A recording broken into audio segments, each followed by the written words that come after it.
In this series, we've been talking about how to friend.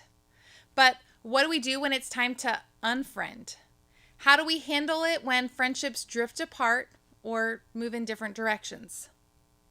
Sometimes change in a friendship isn't over reasons that were a big deal. Changes like this are difficult, but eventually they get easier to cope with because they make sense. You have a reason that you can explain to your mom when she asks you how come you don't talk or hang out with that person so much anymore. But sometimes the reasons aren't so cut and dry. Many friendships only last for a season. If you talk to any adult, they can tell you how they've had many friendships that were simply for a season. Sure, there are some that last a lifetime, but it's rare. It's far more likely that we experience friendships that drift apart or break apart at some time. Friendships have the potential to change, for better or for worse. It's a realistic part of life that happens, and sometimes it's the best thing that can happen for ourselves and our relationships. So, how do we friend through a transition? How do we walk away and handle it well? How do we carry ourselves in a mature way, even when our feelings are hurt and our emotions are involved?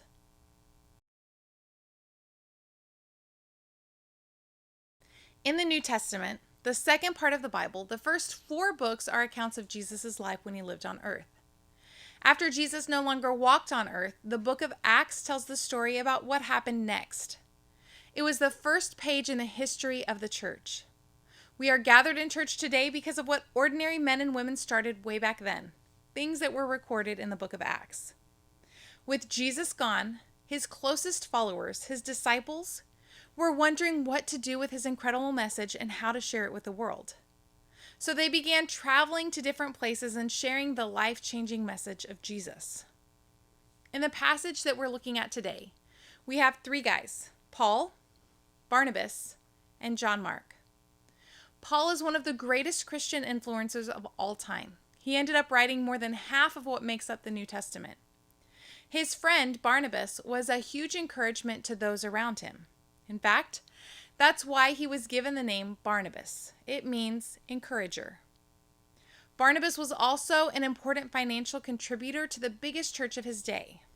And finally, there is John Mark, Barnabas' cousin and the eventual writer of the Gospel of Mark. In the New Testament, these guys were getting things done. But it wasn't always easy for them.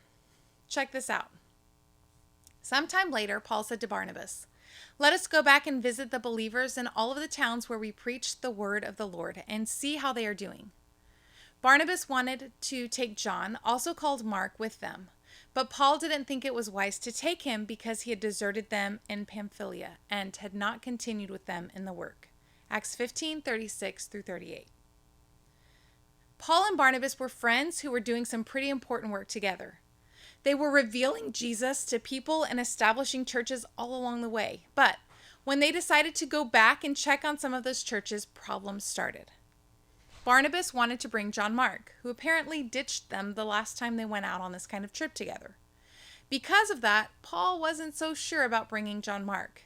He didn't like being stood up before, so why would he want to bring him along again? The fact that this story is included in the Bible is so important. It would have been much easier if the writers had decided to make everyone look like a hero, or if they just told you stuff that you were supposed to do or believe when it comes to your faith. But that's not what the Bible is. The Bible is a collection of stories about real people who had real disagreements and lived in real tensions and are doing their best to get it right when it comes to following Jesus. So check out what happened next. They had such a sharp disagreement that they, Paul and Barnabas, parted company. Barnabas took Mark and sailed for Cyprus, but Paul chose Silas and left. Commended by the believers to the grace of the Lord, he went through Syria and Cilicia, strengthening the churches. Paul and Barnabas were 2 guys who understood the power of showing grace, overlooking offenses, and moving forward. They understood that things would be better if they would come to an agreement. So I'm assuming that they tried to work it out. If we can make peace, we need to try. But if we can't, we need to have boundaries. And that's what Paul and Barnabas did. They decided to go their separate ways. It was a disagreement between friends. a disagreement big enough that they decided that separating was the best thing to do. When we read this story, their disagreement may sound petty or small, but it was a big deal to them. And when you think about it, any type of conflict is always a big deal when you're one of the people involved. In fact, maybe you've experienced something similar. Maybe a friendship was strained and people on the outside felt like it was an overreaction, but for you and the friend that you disagree with, it felt like a very big deal. You get it. What I love most about this story is that it doesn't end in conflict. The writer of Acts, Luke, goes on to say that the two men, Paul and Barnabas, kept going in the important work that they were doing. They kept telling others about Jesus, even though they weren't doing it together anymore.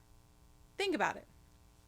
They could have let this conflict in their friendship stop them. They could have let this impact the work that they knew they needed to do. They could have stopped talking about Jesus and started talking trash about each other. But they didn't. Both Paul and Barnabas continued their word of spreading the message of Jesus with new people, leading to a doubling of their efforts. Their friendship changed and ended, but they didn't let it end the mission that they had shared. And here's what I think that you and I can learn from them. Being a friend means walking away friendly. What that means is that you can experience a change in your friendship and still have a positive attitude about the other person. You, like Paul and Barnabas, can have a friendship-ending disagreement while still going on with your life in a way that doesn't impact you or the other person for the worse. It's possible. If you're faced with the end of a friendship, you have the choice to be friendly, even if you're no longer friends. You can still treat that person with respect when you're in the same place. You can speak well of them when their name comes up in conversation. You can move forward with your life just like they can move forward with their life. The story of your friendship may end, but neither of your stories has to end. You can move on and not let it ruin you or ruin your reputation by handling it poorly. That is what Paul and Barnabas showed us.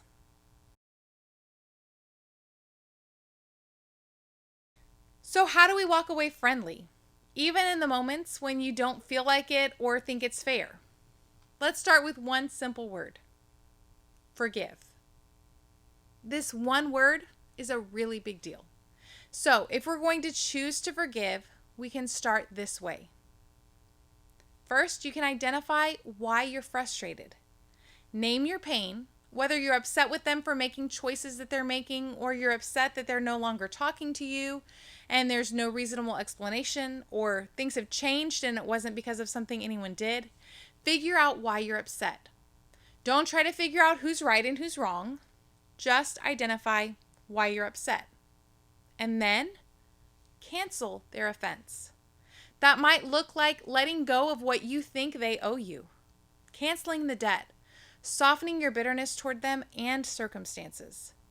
It's okay to be hurt or to feel hurt, but don't let your hurt get the final word. As God has forgiven you through Jesus, pass that on to that person. Ask God to help you extend forgiveness to them. And when God helps us forgive other people, we see more clearly how God has forgiven us. Forgiveness is a chance to see God at work.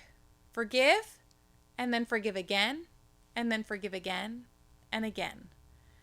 Or if the friendship simply changed over time and no one was at fault, it may be realizing that there's no offense to forgive so much as a change to come to terms with. Peter, another person who started the early church, said this: "Finally, all of you should be of one mind. Sympathize with each other. Love each other as brother and sister.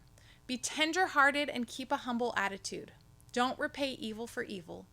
Don't retaliate with insults when people insult you. Instead, pay them back with a blessing." 1 Peter 3:8-9. You don't have to continue to be friends, but that doesn't mean that you have to become an enemy. You can pray for them. You can forgive them. Be kind to them. Speak well of them. And assume the best in them. Choose to be the one that takes the high road, even when it's difficult. This will be challenging, but the work is worth it. Being a friend means walking away friendly.